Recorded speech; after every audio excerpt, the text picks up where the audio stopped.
Canada की एक शांत सी रात विंडसर के छोटे से कस्बे लासाल की सड़कों पर सन्नाटा पसरा हुआ था।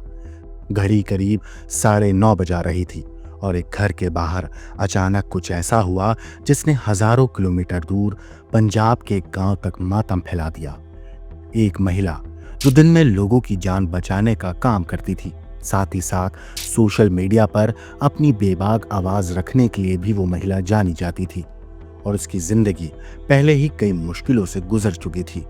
लेकिन जिस रात उसका कत्ल हुआ उसे बचाने वाला कोई नहीं था। इस कत्ल के बाद अब एक सवाल है जो सबके मन में है, क्या ये सिर्फ एक हत्या थी या फिर किसी बड़ी साजिश का आखिरी अध्याय? क्योंकि कहानी यहीं से और भी रहस्यमय हो जाती है। कहा जाता है कि जिस महिला की हत्या हुई है उसे पहले से खतरे का अंदेशा था। कुछ लोगों के नाम तक पुलिस को दिए गए थे। करीबी लोगों ने उसे चेतावनी भी दी थी कि उसके खिलाफ कुछ खतरनाक प्लान बनाया जा रहा है। फिर भी उसने छिपने या पीछे हटने से इनकार कर दिया और उस महिला ने कहा था, अगर मौत भी आएगी तो भी मैं चुप नहीं बैठूंगी। लेकिन दोस्तों, सवाल यह है कि आखिर वो लोग कौन थे जो उसकी आवाज को चुप कराना चाहते थे? क्या ये सोशल मीडिया पर खुलकर बोलने की कीमत थी या किसी पुराने विवाद ने उसकी जिंदगी को निशाना बना दिया, या फिर इसके पीछे कोई ऐसा राज छिपा है जिसे आज भी उजागर होना बाकी है?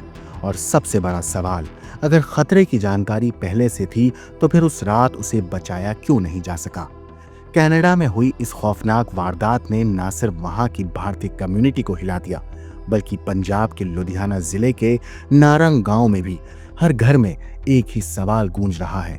आखिर 45 साल की सोशल मीडिया इन्फ्लुएंसर और नर्स नैन्सी ग्रेवाल को इतनी बेरहमी से क्यों मारा गया?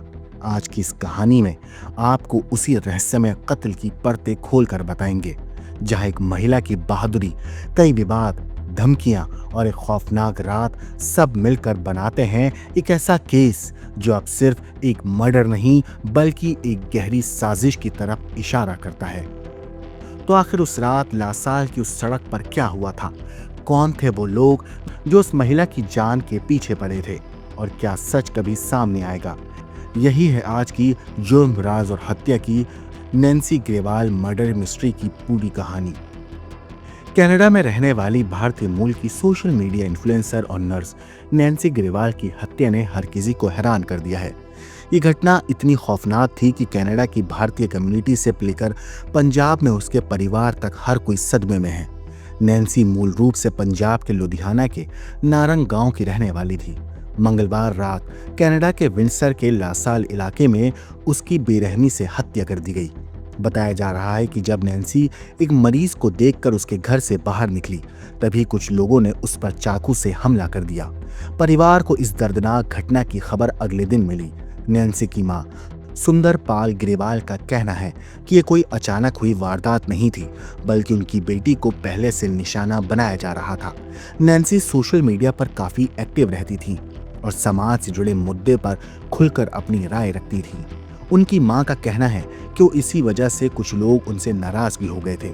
मां के मुताबिक एक इलाके में राशन चोरी की शिकायतें आई थी। इसके बाद वहां सीसीटीवी कैमरे लगवाने में नैन्सी ने मदद की थी। इसी बात से कुछ लोग उनसे खफा हो गए थे और उनसे माफी मांगने का दबाव बनाने लगे, लेकिन नैन्सी ने माफी मांगने से साफ इनकार कर दिया। अगर कोई सोशल मीडिया पर उन्हें गलत कहता तो नैन्सी चुप नहीं रहती थी और खुलकर जवाब देती थी। परिवार ने कई बार उन्हें विवाद से दूर रहने की सलाह भी दी थी, लेकिन नैन्सी का साफ कहना था कि अगर कोई गलत बोलेगा तो वो चुप नहीं बैठेंगी। 45 साल की नैन्सी पेशे से नर्स थी और कनाडा में 2 जगह काम कर रही थी। उनकी मां बताती हैं कि वो रोज करीब 16 घंटे काम करती थी। नैन्सी की निजी जिंदगी भी आसान नहीं रही। उनका पहले ही तलाक हो चुका था और इसके बाद उन्होंने दोबारा शादी नहीं की। वो पूरी तरह अपने काम और जिंदगी पर ध्यान दे रही थी। हत्या वाले दिन नैन्सी एक मरीज को देखने गई थी। जैसे ही वो मरीज के घर से बाहर निकली, तभी कुछ हमलावरों ने उन पर हमला कर दिया। मां का आरोप है कि हमलावरों ने नैन्सी के पेट पर 18 बार चाकू मारे। उन्होंने ये भी कहा कि नैन्सी की जीभ तक काट दी गई ताकि वो चिल्ला ना सके। कहा जा रहा है कि जब पहला हमला हुआ तो नैन्सी ने खुद को बचाने की कोशिश की। वो वहां से भागकर पास के जंगल की तरफ चली गईं, लेकिन कातिलों ने उनका पीछा किया और वहीं उन्हें मार डाला। नैन्सी की मां ने एक और चौंकाने वाली बात बताई। उनके मुताबिक करीब 2 महीने पहले नैन्सी के घर में आग लगा दी गई थी। ये घटना सुबह करीब 4 बजे हुई और उस वक्त भी पुलिस को सूचना दी गई थी। परिवार का कहना है कि इसके बाद भी नैन्सी को लगातार धमकियां मिलती रहीं। कई बार उनके घर पर धमकी भरे कागज भी फेंके गए, लेकिन हर बार शिकायत के बावजूद कोई बड़ी कार्रवाई नहीं हुई।